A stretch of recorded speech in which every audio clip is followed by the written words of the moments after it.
suppose que nos amis n'ont pas besoin d'être présentés. Vous êtes... Ah oui, non, mais ça va bien, ça va bien. Sûr? Non, non, mais je vais passer la parole à tous les deux très vite. Et je dirais que moi, ça m'a amusé en voyant le CV de Jacques, de voir que nous sommes arrivés ensemble à Jussieu. Toi comme professeur à Paris 7 et moi, j'étais encore en barboteuse comme étudiant en licence. Et après ça, on s'est recroisés brièvement parce que tu étais venu t'installer dans la deuxième partie de l'aile 54-64. où moi, je suis allé... Non, c'était pas préfabriqué, c'était le premier étage. C'était l'aile qui devait être agrandie et où tu devais avoir tes locaux, je crois. C'est ça, voilà. Donc, Jacques est une vieille connaissance, tu dis un peu moins vieille. Et donc, oui, enfin, connaissance pour moi. Oui. Donc maintenant, où sont les... Ah, voilà. Alors d'abord, voilà un beau diplôme affiché dans le salon pour épater vos amis. Merci à vous tous. Et puis,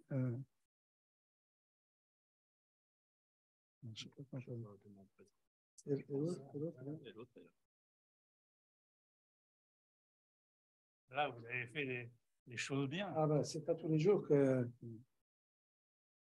Ça, c'est Lily, ça, c'est... Puis voilà, 2 médailles de la mairie, de la monnaie de Paris. Voilà, c'est ça. Alors, c'est en or plaqué parce que c'est lourd, c'est lourd, c'est lourd. Oui. Voilà pour Jacques. Oh là, oui. Et voilà pour Lily. Alors, il y a eu des débats interminables pour le choix de la médaille, mais enfin, on passe. Donc maintenant, il faudrait prendre une photo de lauréat, et il y en aura assez, puis on prendra la meilleure pour la mettre dans le communiqué qu'on enverra à nos journaux. Ah bah non, dans le monde quand même. Oui, non, mais ça, la première page est réservée déjà.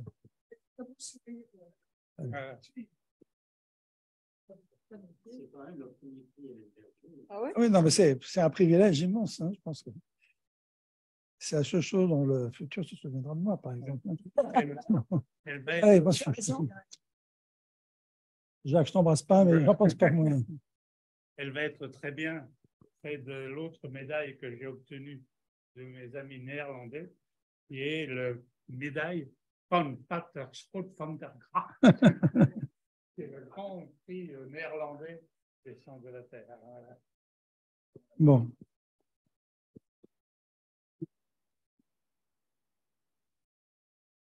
Bon, donc maintenant, je pense que je me suis abstenu de réciter votre CV. Hein, je pense Oui, que l'important, c'est. Mais justement, à vous de travailler maintenant. J'ai dit quelques mots, voilà. Eh bien, chers amis, chers collègues, nous vous remercions pour ce prix, pour cette reconnaissance. Et nous nous sentons très bien chaque fois que nous venons à Cofrigéo parce que nous y avons des amis. Parenthèse, j'y ai des étudiants, anciens certes. Je ne vais pas parler longtemps, je vais juste retracer quelques points de ma carrière. J'ai fait mes études à Nancy. Ensuite, j'ai commencé par avoir des postes purement géologiques. J'ai commencé à travailler à la Peñarroya sur des gisements de nickel sur les Komati Heights de la Western Australia. C'était les komatites sont des roches précambriennes ultra basiques qui sont liées donc à des gisements de nickel sulfuré. J'y suis restée 2 ans puisque le contrat était arrivé à son terme. Ensuite, j'ai récupéré un beau poste d'assistante non titulaire à Jussieu. J'y suis restée 5 ans. C'est là où j'en reviens, les bâtiments L en préfabriqué. J'ai eu comme étudiants, ils sont là d'ailleurs, certains. Il y a eu Philippe, il y a eu Christian, il y a eu Denise et bien d'autres sûrement. Et puis après ça, eh ben, comme dans une carrière militaire, je suis nommée à Amsterdam, on part. Et on est donc parti sur Amsterdam. Jacques avait son poste à la fac, moi, je n'avais rien. Je rencontre Godin dans l'escalier des BHV qui me parle de lui. Et puis il me dit, écoute, si tu vas à Harlem, il y a un musée Taylor, c'est tout. Il y a Le conservateur est mort depuis 32 ans, vas-y, postule. Ah bon, ça s'est fait comme ça. Donc, moi, je me suis rendue à ce musée, j'avais écrit, on m'a donné un rendez-vous. Effectivement, c'est un musée extraordinaire, mais vraiment resté dans l'esprit de sa création en 1782 comme musée ou grand cabinet d'histoire naturelle, avec des cabinets séparés, paléontologie, minéralogie, numismatique, physique extraordinaire, et puis surtout un grand concurrent, un cabinet d'art avec un grand A. Et puis, donc, administrativement, je me rends au Arbeitsbüro, c'est le bureau recruteur. J'explique mon cas. Le monsieur se lève quand on a eu terminé de parler et il me tend la main. Je ne parlais qu'anglais, je ne parlais pas néerlandais. Merci, madame, d'accepter le poste. Jamais vu ça. Donc, je commence en minéralogie, cabinet extraordinaire où vous avez parlé de Schweitzer, vous avez parlé de Saussure, vous avez parlé de Brongniart, enfin, tous ces gens-là, ils sont dans les tiroirs du musée Teylers. Je suis arrivée et j'ai commencé à regarder, je ne comprenais pas trop. Je vois le dernier échantillon présenté dans la salle ovale, qui était la belle salle, 1836. Je dis, flûte, ça c'est la classification de AI. Et puis, je cherche un peu et 3500 lettres échangées entre le conservateur de l'époque en français avec tous les scientifiques français. Les Faujas, les Dolomieu, les AI, enfin, inimaginable. J'ai commencé à regarder un peu et c'est là où je me suis vraiment intéressée à l'histoire des hommes géologiques. Et j'ai fait la connaissance avec ma première publication sur un colloque ou une réunion Cuvier en 1700, excusez-moi, 1982. Et puis, j'ai été un jour happée par François Hellenberger. Gna, gna, gna, gna, gna, gna. Il faut que vous fassiez partie du Cofrigéo. Je dis, bon, ben, j'y fais partie. On était en 1986. Je crois que je suis une des plus anciennes adhérentes. Et Jean Godin, à qui on doit un petit coucou, m'a beaucoup aidé, puisqu'on était collègues, on était un petit peu les souffres-douleurs du directeur du département, et puis aussi. Et puis, donc, j'ai commencé à écrire sur ce qui me tombait sur la main. Enfin, je parle des noms propres. Mais en collection, pour vous situer, par exemple, la collection de paléontologie, vous avez un Archéoptérix qui dormait dans un coin. Vous avez les collections qu'est-ce qu'il y avait encore? De Schweitzer. Il y avait le mosasaure. Il y avait la salamandre, oui, oui. En physique, alors tout ce qu'il y avait de plus vieux en microscope, la grande machine électrique qui faisait la longueur de cette pièce, enfin des trucs terribles, des tubes de Crook fantastiques. Et j'y suis restée 10 ans pour intégrer l'école des mines en 1990, où pareil, je découvrais des belles collections avec des belles étiquettes modernes, mais sorties des tiroirs, des catalogues à n'en plus finir, mais bien rédigés. Au Taylor, ils étaient un petit peu dispersés, il a fallu regrouper les jurys, les de Saussure. Et ben, c'est ainsi que maintenant, quand on montre des échantillons de collection, je regarde d'abord qui est l'auteur, qu'est-ce qu'il a écrit. Et l'autre aspect vraiment intéressant dans ces études, bon, ça peut être d'accord biographique, mais il n'y a pas que l'objet, il n'y a pas que la pensée, il y a un trésor inattendu, c'est le déchiffrage des anciennes étiquettes. Alors là, si vous achetez des échantillons, souvent ils sont vendus avec des... Bon, s'ils sont tapés à la machine, c'est moins marrant, mais des anciennes étiquettes écrites par l'auteur qui vous donnent des tas d'informations. Vous pouvez les classer sur la forme, sur la taille, sur la couleur, tiens, de Saussure, il a échantillonné un jour de pluie, son étiquette est couverte de gouttes. Et puis voilà, donc j'ai quitté l'école des mines. Ah, une collection aussi qui m'a un petit peu lancée parce que j'avais eu un prix par les Néerlandais, c'est, en ouvrant toujours des tiroirs, une collection complète et authentique des cristaux, des biscuits de Romée de Lille, 384 échantillons, et puis les toutes premières collections de modèles en bois de AI. faut dire que ce musée Taylor qui existe encore, et je pense qu'il est protégé, il existera encore, avait de grosses subventions. On achetait tout ce qui sortait. Von Marum, le conservateur de l'époque, il voyait, enfin, ça se parlait, ça discutait. Un échantillon, 400 modèles, bon, tu m'en mets un paquet.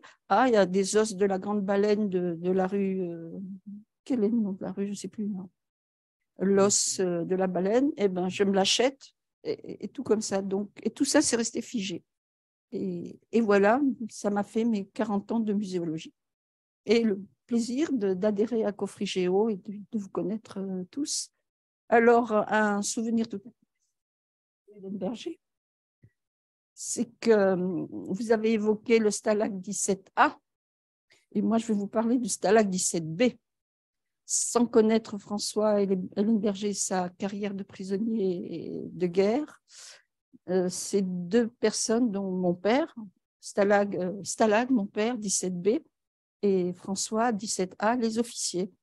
Ils étaient dans le même stalag, à une dizaine de kilomètres de Vienne, avec une maltraitance notoire entre les sous-officiers et les officiers. Pire encore, mon père était dans les troupes coloniales, d'ailleurs tirailleur marocain, mais enfin, c'était comme ça. Donc, lui, il ne faisait pas de l'université, il allait au champ. Et simplement, là, le numéro 17 pour les Stalag et Hoflag, c'est le numéro de la région militaire. C'est la 17e région militaire allemande, commandée par un méchant général qui était basé à Vienne. À Stalag 17A, il y avait le plus grand aéroport militaire de toute l'Allemagne. Hoflag. Et Stalag, il y avait 10 000 coloniaux qui allaient bosser au champ. Voilà, et je n'ai pas connu l'histoire de François Hélène Berger du temps de son vivant, mais je trouve qu'on aurait eu des tas de choses à se dire. 5 ans, ils sont restés ensemble. Mais Dieu merci, c'était sur le Danube. Voilà. Merci pour tout. Merci pour la médaille.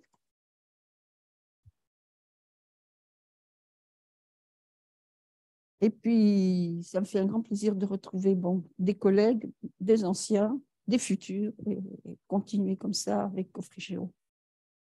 Ciao. Oui, merci aussi pour ce prix partagé.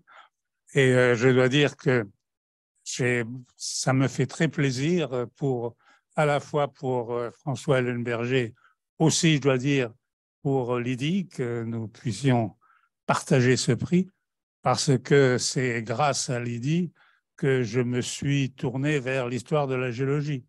Je suis un historien de la géologie tardif qui n'est guère venu à cette discipline qu'à ma retraite aux Pays-Bas, 65 ans, 65 ans la retraite. Et donc, c'était naturellement l'environnement dans lequel avait travaillé Lydie, d'abord au musée Taylors, ensuite à l'école des mines, qui m'a incité à approfondir un peu, et ça m'avait toujours intéressé, les problèmes de l'histoire de géologie. Alors, ce prix Hélène Berger me fait aussi très plaisir parce que j'ai bien connu François Hélène Berger. Il était naturellement, on était dans des endroits différents. Moi, j'étais plutôt à Jussieu, lui, il était ensuite à Orsay. Mais je dirais que dans une certaine mesure, il a été mon successeur en Norvège. J'ai déjà raconté l'histoire. Moi, je faisais ma thèse avec le professeur Barth d'Oslo sur le sud de la Norvège, le banc bleu, sur les granulites. D'ailleurs, dans cette magnifique exposition sur les éclogites ici, ce serait bien qu'il y ait un petit peu sur les granulites aussi, parce que c'est quand même ses voisins comme roche, quoi. Donc, ça fait... Mais enfin, ce sera peut-être pour la suite. Et donc, j'ai déjà raconté l'histoire. Lorsque j'avais fait ma thèse, j'avais dû demander en quelque sorte la permission à Wegmann, qui était à l'époque la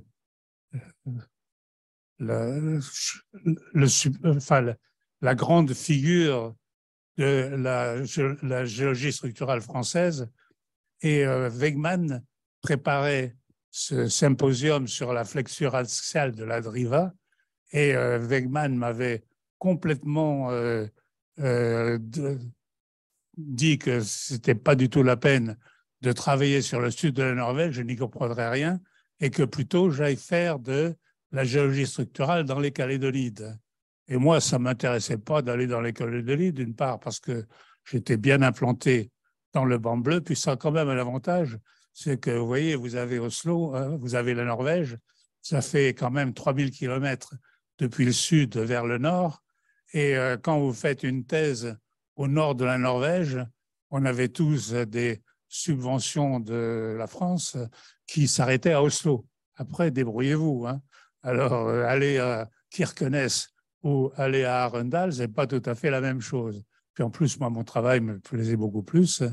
Et je dirais, dans une certaine mesure, c'est Hélène Berger et son équipe qui ont pris le relais et qui sont partis sur les Calédonides où ils ont fait toute une série de thèses marquantes, hein, la thèse de Kennardel, la thèse de Nicole Santarelli, de Point. Donc, ils ont fait un travail remarquable dans cet ensemble des Calédonides. Et en plus, j'ai toujours eu de très, très bons rapports avec lui. Hein. On se voyait pas fréquemment, mais enfin, de temps en temps, et de façon toujours très cordiale. Et ce que j'aimais chez lui, c'est que c'était vraiment un homme d'une profonde culture. Il avait une culture tout à fait remarquable. Alors voilà, merci encore. Hein. Et puis, je ne sais pas si je pourrais encore faire longtemps de l'histoire des séances, mais en tout cas, j'ai bien profité pendant ces ça fait quand même plus de 20 années, j'ai quand même bien profité de tout le travail que nous avons fait à Cofrigeo. Et encore une fois, longue vie à Cofrigeo. J'ai aussi une pensée naturellement pour Jean Gaudin, parce que c'est sans lui, je crois, que Cofrigeo aurait capoté à la mort justement d'Hélène Berger. Jean Gaudin a repris ça. On s'était dit après que à la mort de Jean Gaudin, ben, ma foi, ça donnerait un nouveau coup dur à Cofrigeo.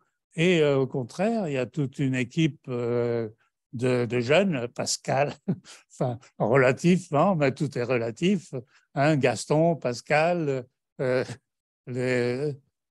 président de l'Académie des sciences qui n'a pas hésité à se commettre avec cette société. Et je crois que maintenant, Cofrigeo est parfaitement reconnu sur le plan international. L'avantage, on ne publie qu'en français, mais avec mes collègues néerlandais, ils préfèrent publier en français dans Cofrigeo qu'en anglais dans des revues anglophones, parce que on peut accéder beaucoup plus facilement, surtout maintenant que la plupart des articles sont en ligne, on peut accéder beaucoup plus facilement aux articles. Et j'ai eu pas mal de mon collègue Timon Island, avec lequel je publie encore régulièrement, eh bien, c'est lui qui m'a dit, bon, je ne fais rien, au point qu'avec lui, j'ai publié à Cofrigeo un article qui avait d'abord été rédigé en anglais et que j'ai dû remettre en français pour le mettre dans Cofrigeo. Voilà, merci encore. Hein, et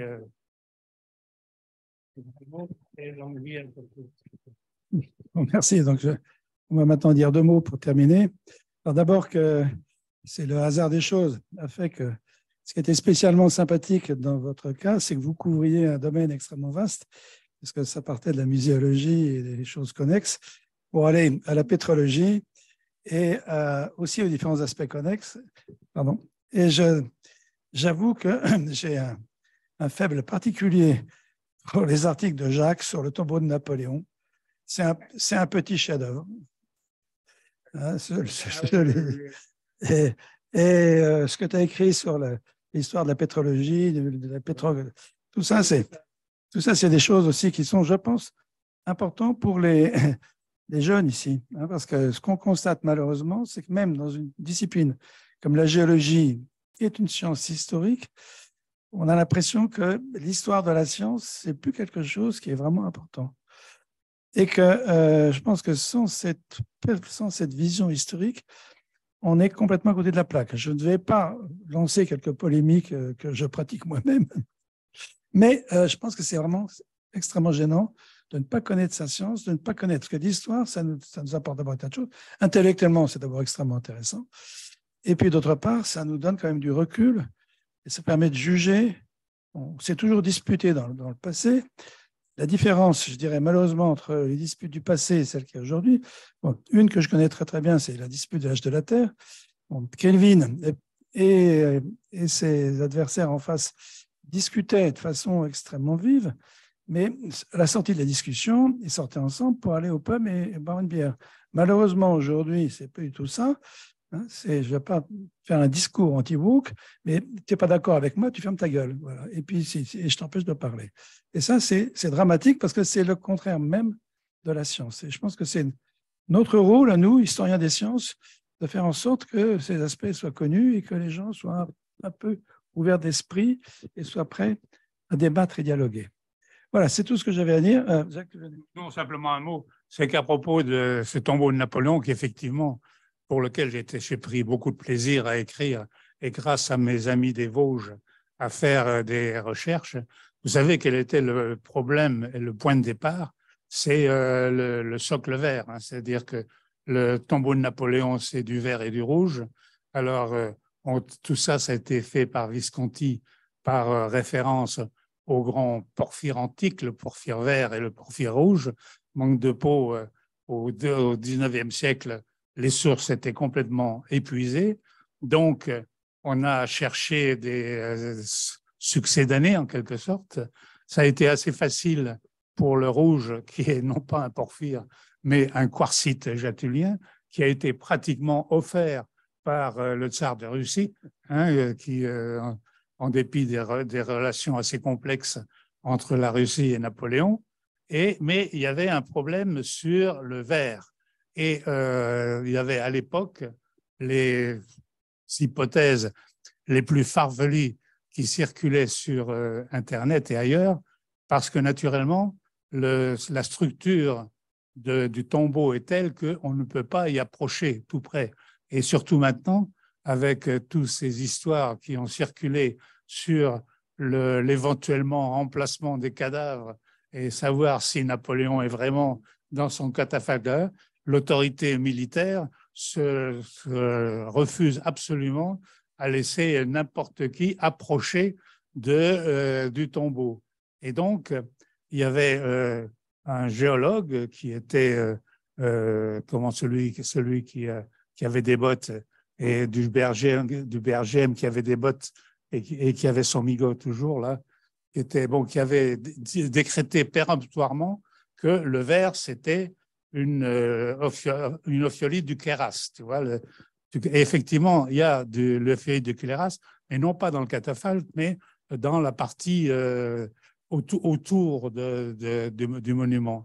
Et en fait, on s'est rendu compte, alors je passe sur les détails, hein, parce que cette roche verte était une diorite des Vosges, où mes amis vosgiens ont retrouvé non seulement la carrière, mais ensuite, alors ça a été très important au point de vue de la technique des monuments, parce que ça a été la première fois où, grâce à une machine à vapeur transportée sur le chantier, on a été capable de faire des colonnes de grande taille en granit, alors qu'auparavant, il n'y avait que des colonnes en calcaire. Et ça a été le point de départ d'un véritable monopole de la France, et en particulier des Vosgiens, pour inonder le monde, en quelque sorte, en grandes colonnes de granit.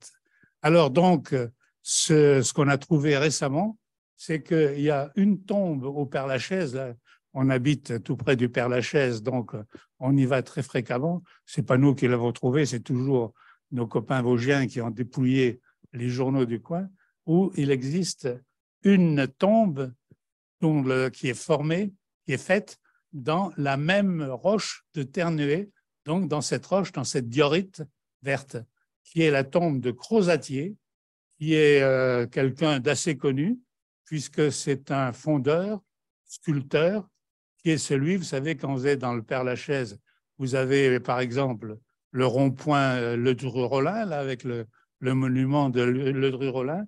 Eh bien, c'est ce crozatier qui a fondu ces statues et bien d'autres. Et on a été voir, la tombe est toujours là, elle est là. Il y a la signature de l'entrepreneur qui l'a fait, qui est Varel, qui était sur le ballon de Servance. Là. Et donc, on a le moyen maintenant d'approcher de très près la roche originale du socle de Napoléon.